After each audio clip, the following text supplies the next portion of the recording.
yung vegetable trading. Ito yung update sa supply ng carrots na halos higit 13 million na halaga na smuggled carrots yung nasamsam ng Bureau of Customs.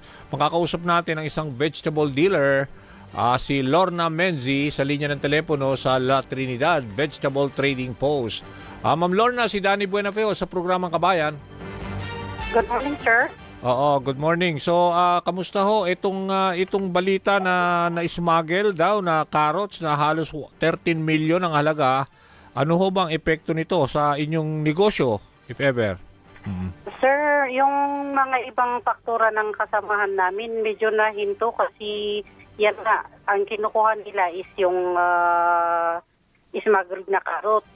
Kasi mas yung mga imported. Saan to? Saan lugar? Marami ang naapektuhan? Dito sa Benguet, sir.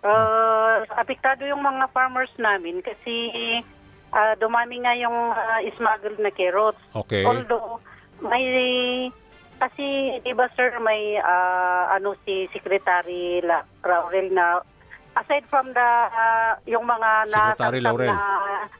na yan, nag-order si Secretary Laurel ng tons of vegetable, broccoli at saka carrots. May sulat kami sa kanya na sana i-cancel niya yun kasi ang carrots natin dito sa Benguet ay tuloy-tuloy ang pagtanim ng mga farmer. Okay. Kaya kung sakaling pagdating ng order niya, lalong dumami ang carrots. Paano na mabibili yung carrots ng farmer natin? So, panawagan nyo, ihinto na rin tong importation kasi kaya naman supplyan, lalo dyan sa Benguet na isa sa mga major supplier ng carrots, kaya naman ng mga local farmers natin dyan. Yung pa sabi mo, Lorna? Yes, sir. Okay.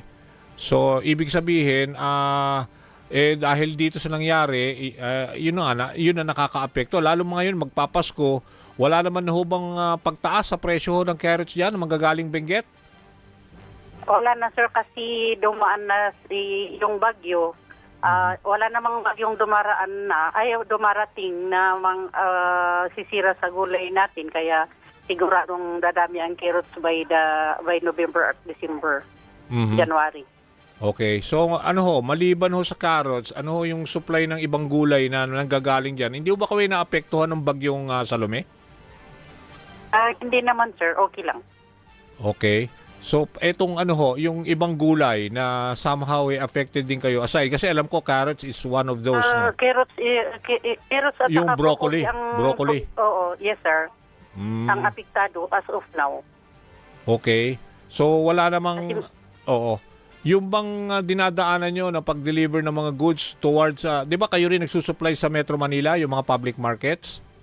Yes sir, yes sir. Wala namang problema dahil nga ito wala naman sir. May mga... Wala sir. Ang naging problema lang kasi kung bakit tumaas ang carrots dyan sa Manila, ay dyan sa Manila tumaas.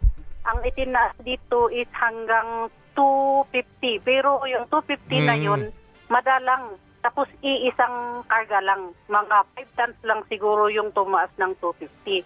Minsan lang. The others is from 180 down to 60. Pero nga as of now, ang pinakamataas na carrots dito is 80.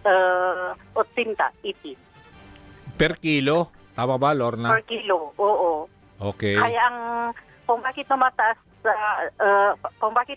dyan na yung sabi nila na nag-range ng 350 ang isang kilo dyan. Dyan mismo ang may problema sa Metro Manila, hindi dito sa Benguet. Pero marami pa rin ho ba kayong mga, let's say, mga middlemen na kumukuha, umaangkat sa mga farmers natin dyan? Kumukuha. Oo, marami. Supply, wala tayong problema sa supply? Oo. Walang problema sa supply, sir. Kasi ang mga farmers kahit na bagyo, nagtatanim sila. Okay. Tuloy-tuloy. Sige po. Sana maayos yung problema dyan at yun na nga, buti na rin nasawa tayo itong, di ba, yung smuggled ng mga carrots ng Bureau of Customs. Oo, sir. Sana mabantayan nila yung entry ng mga smuggled para hindi naman naapektuhan kayo. Oo, tama. Oo, hindi apektado ang farmers natin.